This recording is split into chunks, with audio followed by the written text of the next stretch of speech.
Hello everybody, this is me Program Enterprise and today I am going to show you guys how to make a clicker game in Scratch. Now this is a clicker game which I made. This says box clicker. Now I have opened this to give you guys a basic idea about how a clicker game works. I have muted the tab so that the music of this project doesn't disturb you. So as you can see, when I have clicked the green flag, a box appears at the center of the stage. And now when I click it, there's an animation followed by an achievement and an increase in the point. So when we click it, you can see this point changes by 1. That is the current click power. Now when we click it, the point increases. Now there is also a shop icon over here. When we click on it, you can see a shop scrolls down, and here we get to see many items which make the game more and more fun. So right now we only have money enough for the first power up, click power plus 1.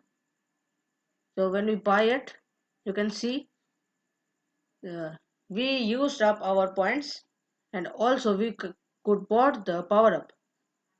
You see current click power is now 2. If we gather another $25, then we could buy this power up again, and then this would have changed to 3.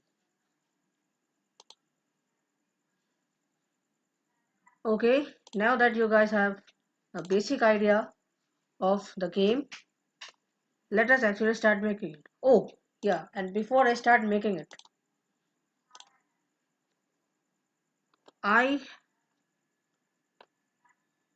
have to give credits to someone. It's endless place, and I got inspired heavily due to this person. This is the project of this person. It says cash clicker. I got mainly inspired about the shop system. So a big shout out to Endless Place. You must visit his profile, and also Coltrock. I see Coltrock very often in the name of Candy Clickers. So you also check out Coltrock. Okay, let's start the project. This is my new project, and this is the project name. I have already renamed the project. Okay, I have created 3 variables. Okay, now a tip by me. Whenever you are making a Scratch project and you are following a tutorial, you should always, draft the code you are making. Always plan out your code which you are making. It helps a lot. And so I have planned out this project, how to make this, what kind of art will I use, what code shall I use, and according to my plans I have created 3 variables. The first one is point, the second one is click power, and the third one is auto clicker.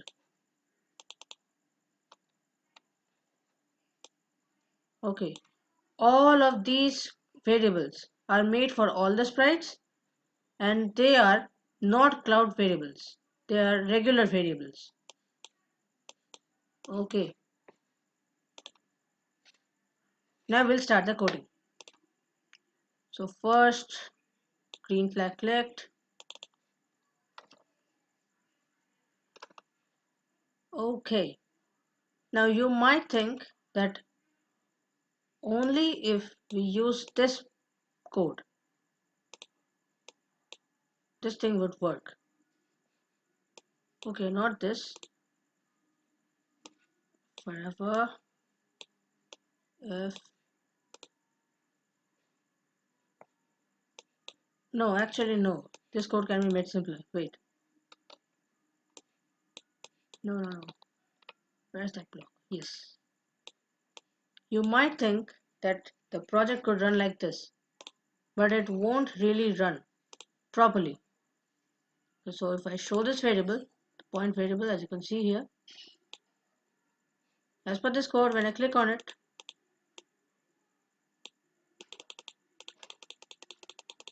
this works.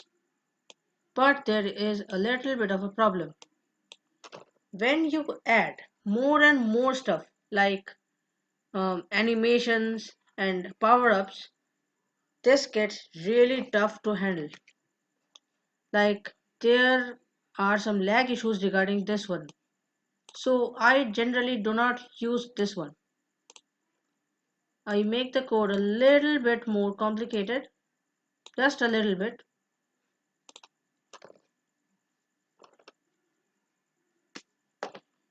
It really helps. And making the code a little bit complicated actually helps. But you are always free to choose between two. So it's really your choice which code you are going to use. So I have almost developed this code. Change point by 1. Okay, we'll add the green flag over here. And yeah, this block is absolutely necessary. Wait until, let's duplicate this one, drag in a node block, place it here. Done. This is the basic code. Now, okay, I haven't set this points to 0. I'll add it to here. Now you see.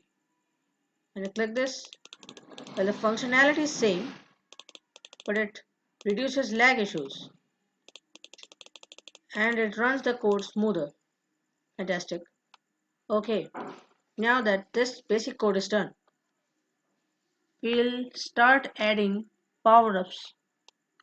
So we'll drag in this variable block, click power variable block, place it in here. Change point by click power. It should say this. Okay. And also we must add another set variable block. Set click power to 1. Okay. Now we will show the click power sprite. Variable sprite. Yes. Okay. Now you can see click power is set to 1. And well, this should function same. Yes, it functions right the same. But there's one little change. I'll place it right over here. Yes. Now you see, if we set click power to 2, okay, point will change by 2 at a time. Now this is a good power up. In fact, it's a really good power up, which you would find in almost every clicker game, as it is very simple to attach and it's actually very fun. Yes. Okay. Now right now we can't customize this power up. So okay, so the basic code is done. Now when we will add the shop features that will come in the later videos, we would be able to change click power. For now, let it be set to 1. Okay, the basic code is done. Now let me explain how this works. When we press the green flag, this code starts. Now at the starting, it's assigned to set two variables to some specific values. It sets points to 0, that is, it resets the points, and then it sets click power to 1. Now here comes this forever loop. I'll just separate it from the forever loop so that you understand better. The mouse pointer and touching mouse pointer, these are the two conditions which we are using for this if statement. This says if the mouse is down, that is when the mouse is clicking. If the mouse is down, okay, when we click the mouse and the mouse is also touching this sprite, or this sprite is touching the mouse pointer, when both of these actions are happening at the simultaneous time, then this code will get affected. Just as this condition comes true, the change in the variable will take place as assigned by this block, and then we are asking the code to wait until this condition does not come true. That is, this prevents the click holding and increasing the points. Okay, so I'll just show you by removing this one, then adding it to here. You see, if we click hold it, we get infinite amounts of points. Like, we don't want the game to be this easy, right? So that is why we ask the code to wait for a bit. Okay, now that I've explained it, let us do some custom action. So we'll delete these costumes. We'll make a simple one, a simple coin. We're gonna set a fill, set an outline, set the brightness to max. We'll set the yellow color there, set the brightness to 60. Yes, 60, yes. And we'll draw a circle and press shift and draw perfect circle. Yes. Okay. Now we will go to text and we'll change the fill to the outline color, and we'll search in the keyboard for the dollar symbol. Here it is, shift plus 4. There we go. Now we'll adjust the position and the size of this dollar symbol. Here we go. We've got little money, and we'll just rename this costume and also the sprite. Nice. Now we'll change the size a little bit more. Let's say 120. Okay, no, let it be 150. Nice. And yeah, one more problem. We'll just shift the dollar symbol a bit lower. Yes, that's perfect. And we'll make the outline a bit thicker.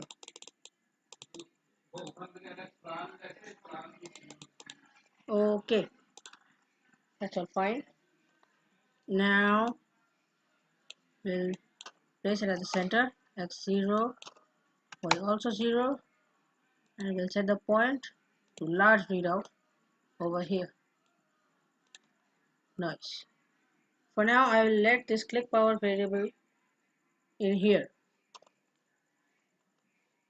Okay. So, okay, we'll go for the animations now. So, basically changing the animation will certainly cause some lag. So, I am showing you a lag-free method.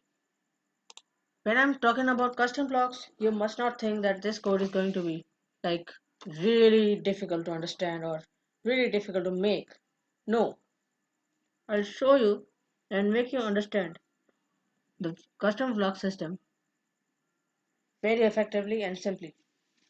So we'll just set the block name, set it to, let's say, click function. Okay, we'll not change any settings, we'll just click OK. Now as for the definition of this block, we'll just drag in this if else block which we placed over here, and then we'll place it over here. And now when we click the click function block in the forever loop, everything should work normally. Yes, there we go. Okay, so this custom block system really reduces the lag which we are gonna cause when we add the clones for the animation.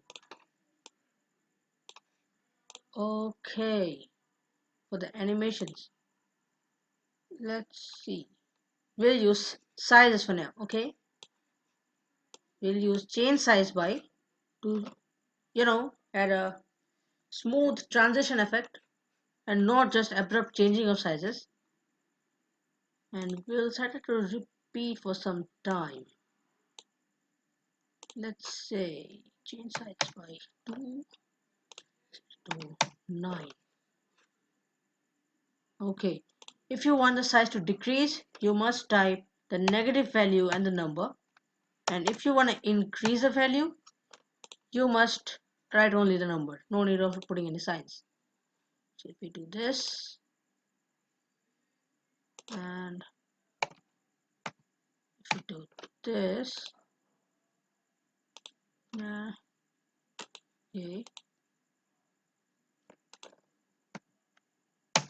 okay, this seems to be perfect.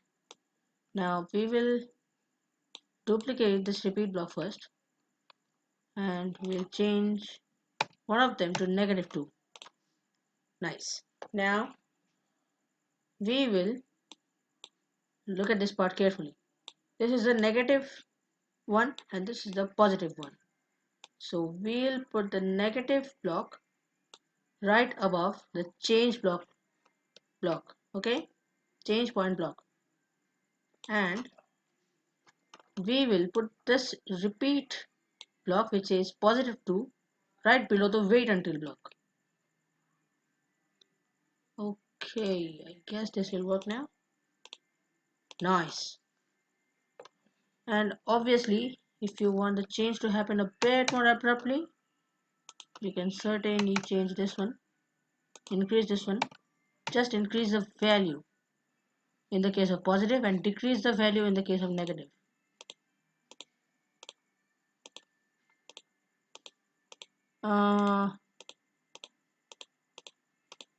Is that a little bit slow? Okay, I've just set it to repeat 12, and I'll set it to 2 only. Let's see. Loads better if you ask me. Okay, this part is absolutely up to you. The value for the repeat and the change size is absolutely up to you. You can customize it at your will.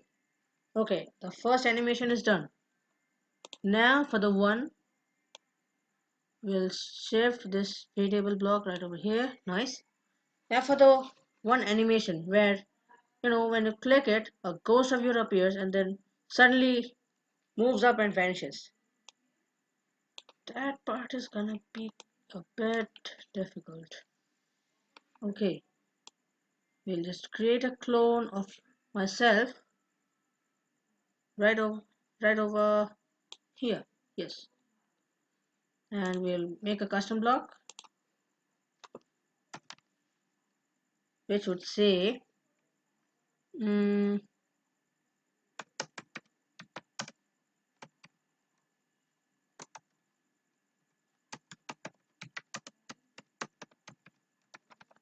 clone function. We won't change any settings. We'll just click OK. Yes. I would just like to squeeze in this clone function part with this video, and then I guess I'll be done because I don't have much time left. Okay, define clone function, and we'll put over here when I start as a clone block, then a forever block, and we'll drag in this clone function block. Yes, this part is almost done. Now this clone function.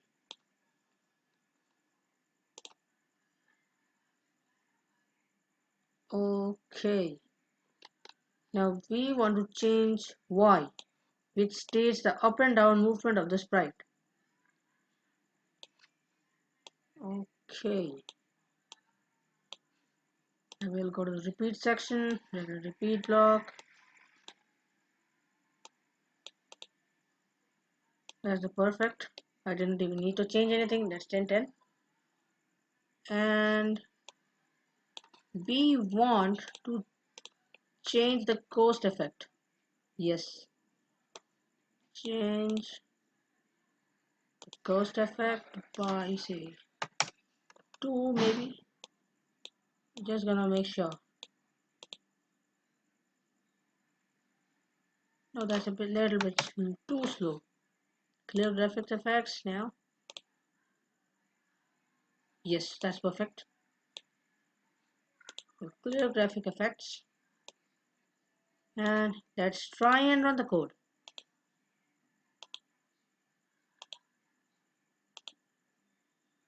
Okay. It's kind of working like a printing press, I must say. When you click it, the money goes back, and it kind of prints some money, and then the money goes up and vanishes. That's kind of funny to watch. Now you can totally customize this. I repeat, you can totally customize this part. The values for the repeat and the change y by and the change ghost effect by. Also the change size by and repeat all the repeat values. You can change them at your will. You can customize any part of the code if you have understood the code properly. It's totally your wish. Okay, let's do a recap of what we did today. First, we made the basic code, that is this if else condition, without the repeat blocks and the create clone block. Okay, then we made this money costume, which looks pretty nice, I must say. Then we added the animation parts, the basic animations which you require for this sprite. So this was it for this episode. Hope you enjoyed it. I'll upload the later parts in the coming days. And yeah, one more thing. Before you log off, please suggest any ideas of new power-ups for clicker games in the comment section. Yes, if you have any ideas other than auto clicker or click power, you must suggest them in the comment section so that I can react to them and add them in the future videos I upload. Okay, thank you very much for watching. Stay safe. Goodbye.